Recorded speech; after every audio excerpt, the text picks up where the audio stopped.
தேவனிடத்துல நாம் ஜெபிக்கணும். நம்ம நிந்திச்சு, நம்ம அவமானப்படுத்தி, நம்ம தூஷணம் பண்ணின அவருக்காக நம்ம ஜெபிக்கணும். என்ன பண்ணணுமா? நம்ம யாரும் பட்டா போதும், ஆண்டவரே அவன் என்ன பண்ண தூஷிட்டாங்க, அவன் எப்படியானா அவன் என்ன பண்ணான், அவன் தூஷிக்க பண்ணான். ஆண்டவரே அவமானப்படுத்தினான், அவன் என்ன பண்ணான், ஜனங்களை அவமானப்படுத்த பண்ணான். ஆண்டவரே அடித்தான், அவன் என்ன பண்ண கைய உடைச்சிடு, அவன் காலை என்ன பண்ண உடைச்சுன்னு சொல்லிட்டாங்க.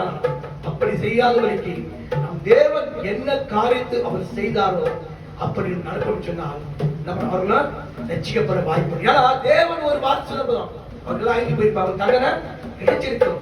ஆனா அவர் தண்டனை கிடைக்க வரல, அவரை ரட்சிக்கவே அவர் பூமிக்கு வந்தார் என்று சொல்ல பாருங்க. உதாரணத்துக்கு சின்ன ஒரு கதை சொல்ல முடியல.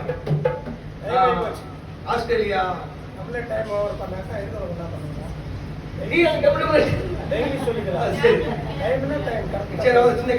ஆஸ்திரேலியா நாட்டுல இருந்து நம்ம தேசத்துக்கு ஒரு மனுஷன் வந்தாரு.